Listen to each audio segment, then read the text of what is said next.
Bonjour, je suis Christian Forêt, je suis curateur de la conférence USI et je vais avoir le plaisir de vous présenter la thématique de cette conférence USI qui aura lieu le 2 juin 2025 à la Cité des Sciences à Paris.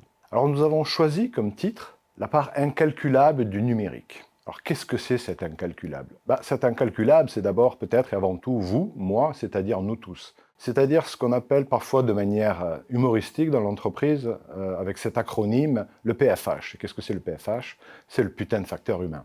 Facteur humain, c'est celui qui va consister à être le petit bout de caillou, le gravier qui va empêcher de tourner en rond, qui va gripper toute la machine ou tout le système. Or, force est de constater qu'aujourd'hui, dans les transformations digitales dans lesquelles nous sommes embarqués, il n'y a pas que des enjeux de calculabilité, de système numérique, il y a aussi ce facteur humain et donc cette dimension incalculable qu'il faut prendre en considération. Le calcul et l'incalculable, bien évidemment, il a différentes figures. On pense aujourd'hui, bien évidemment, à tout ce qui relève de la puissance de calcul, du numérique, des algorithmes, de l'intelligence artificielle, de la simulation, de ce qui peut être utilisé dans le Bitcoin. La puissance de calcul est un peu l'index aujourd'hui à partir duquel se mesure toute forme de puissance. Il faut de la puissance de calcul, et il y a cette hégémonie du calcul. Mais ça n'a pas toujours été le cas. Le calcul a une histoire, et dans cette histoire, on peut rappeler qu'il y a des figures du calcul qui sont très éloignées de celles qu'on connaît aujourd'hui. La Kabbale, l'astrologie, l'alchimie sont historiquement des pratiques qui relèvent du calcul, mais du calcul sur des symboles, du calcul symbolique. On n'est plus du tout dans le calcul au sens mathématique du terme. Et même sur l'histoire des mathématiques, il y a une évolution du calcul.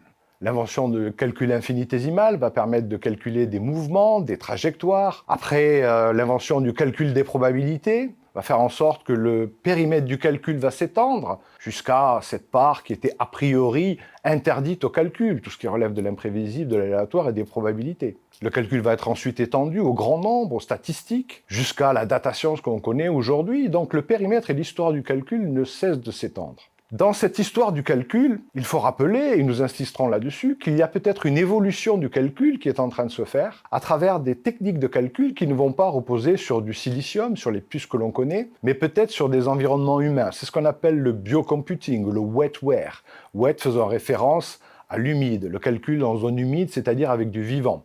Vous verrez, il y aura des expérimentations sur ce qui relève du calcul avec des neurones humains. C'est peut-être une des figures de l'avenir du calcul qui est différente de celle qu'on connaît aujourd'hui. Donc l'histoire du calcul, elle ne cesse de bouger, elle ne cesse d'évoluer. À côté de ça, et en regard du calcul, il y a donc cette dimension incalculable qu'on va évoquer. Alors qu'est-ce que c'est cette dimension incalculable? Quelles sont les figures de l'incalculable? D'abord, on pense peut-être à une dimension qui est romantique. Le romantisme qui était ce courant de pensée qui était en admiration devant le sublime de la nature, c'est-à-dire des paysages, c'est-à-dire tout ce qui déborde, tout ce qui est une forme d'incommensurabilité, des situations dans lesquelles on se sent tout petit vis-à-vis du monde. Eh bien, cette dimension-là, c'est aussi d'abord une figure de l'incalculabilité. C'est aussi une figure de l'incalculabilité qu'on retrouve dans tout ce qui relève du sacré. Il y a des lieux où on ne calcule pas. Pensez à Jésus qui chasse les marchands du temple parce qu'ils faisaient leurs petits calculs d'apothicaires et de marchands dans un lieu qui était sacré. Souvent, la dimension du calcul est reléguée à l'extérieur du périmètre du sacré, dans ce qu'on appelle les zones profanes. Enfin, il y a aussi cette dimension du calcul qui a trait à tout ce qui relève du secret. Le secret, c'est ce qu'on veut cacher, et donc ce qui ne doit pas être calculé. Et en même temps, on connaît notre actualité autour de tous les enjeux de la cryptographie. On calcule pour cacher. Donc on voit tout de suite que la dimension du calcul et de l'incalculable doit composer ensemble. Enfin, la dernière partie, la dernière figure de l'incalculable, c'est peut-être tout ce qui relève du défaut. Le bug, le dysfonctionnement et le facteur humain que j'évoquais à l'instant. Tout ce qui fait que ça ne marche pas comme on l'aurait imaginé. Si vous habitez en région Île-de-France et que vous prenez les transports en commun, vous voyez peut-être ce à quoi je fais allusion. Il y a une autre dimension qu'on pourrait évoquer également dans l'incalculable, c'est tout ce qui relève de la spiritualité. Le religieux, etc., c'est quelque chose qui, généralement, exclut les dimensions du calculable. Pensez aux activités capitalistiques, dans l'histoire entremêlée de la naissance du capitalisme et de la religion, de la chrétienté, il était très difficile de voir quelle pouvait être la part du calculable et de l'incalculable. Mais peut-être la manière la plus évidente d'évoquer aujourd'hui cette dimension incalculable dans le contexte qui est le nôtre, c'est celui des émotions. Les affects et les émotions sont tout naturellement ce qu'on imagine qui ne peut pas être réduit par le calcul. Peut-on réduire l'amour et le désir à un simple calcul? Peut-être pas. Il y a évidemment cette dimension dans les environnements de travail qu'on connaît aujourd'hui. Comment prendre en compte cette question des affections et des émotions dans le contexte du travail? C'est sur cette partie-là que nous reviendrons, puisque nous savons que des études ont été menées, je fais allusion à une démarche qu'avait menée l'entreprise Google avec un projet qu'ils avaient appelé Aristote, pour essayer d'identifier qu'est-ce qui faisait que les équipes étaient performantes. Ce n'était pas parce que les gens qui faisaient partie de ces équipes étaient plus intelligentes, c'est d'abord parce qu'elles partageaient des affects et des émotions ensemble. Et ce qui a mené à ce que certains ont appelé la sécurité psychologique dans les environnements de travail. C'est-à-dire prendre en compte cette dimension fondamentalement incalculable des émotions avec lesquelles nous devons faire tous les jours dans nos environnements de travail. Il faut savoir également que autant le calcul a une histoire, les émotions également. Depuis maintenant une bonne vingtaine d'années, nombre de travaux ont été publiés qui mettent en évidence le fait qu'il y a une histoire des émotions.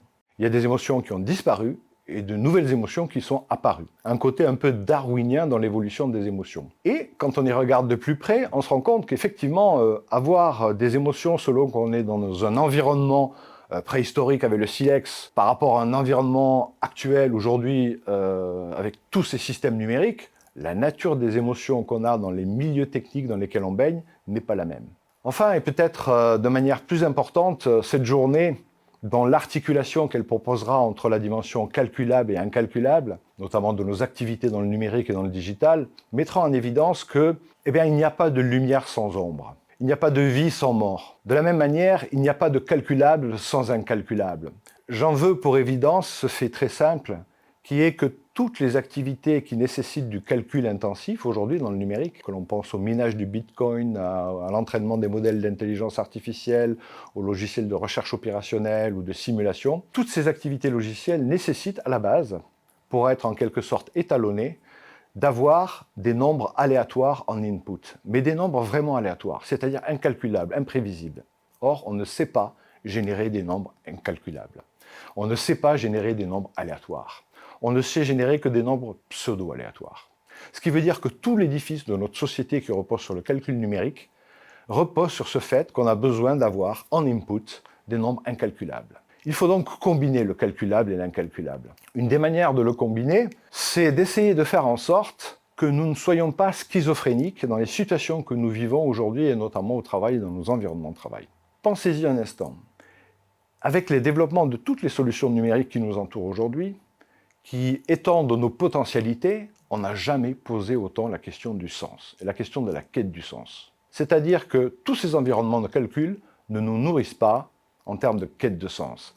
C'est peut-être pour ça aussi qu'on retrouve une littérature abondante autour du développement personnel qui essaye d'instruire cette question des affects, des émotions et de l'incalculable, mais peut-être d'une manière un peu fallacieuse. C'est aussi pour ça que cette journée de l'USI et cette conférence souhaitera vraiment articuler les deux en renvoyant dos à dos deux postures, une qui consisterait à dire il faut tout miser sur le calcul, plus de puissance va résoudre plus de problèmes, et de l'autre, ceux qui disent il faut sortir du calcul, il faut aller dans l'incalculable, dans les affects et dans les émotions, mais de manière parfois un peu douteuse. Renvoyer dos à dos ces deux positions extrêmes qui ne sont pas viables, mais essayer de les composer, c'est l'enjeu de cette journée de conférence de l'USI 2025. Et peut-être peut-on terminer en rappelant cette citation d'un poète français, Paul Claudel, qui disait « Il faut qu'il y ait dans le poème un nombre tel qu'il empêche de compter ». Alors évidemment, le poème, c'est un lieu de créativité, mais c'est aussi un lieu qui est très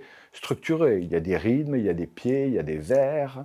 On ne fait pas n'importe quoi. Et même dans cet environnement où il y a de la quantification et de la mesure, s'il n'y a pas quelque chose qui relève de l'incalculable, ce n'est pas un poème. On pourrait reprendre la citation de Paul Claudel en nous demandant est-ce qu'il ne faut pas qu'il y ait dans le numérique quelque chose qui échappe au calcul? Est-ce qu'il ne faut pas qu'il y ait dans nos vies et dans nos activités professionnelles quelque chose qui échappe au calcul pour que précisément les choses aient du sens?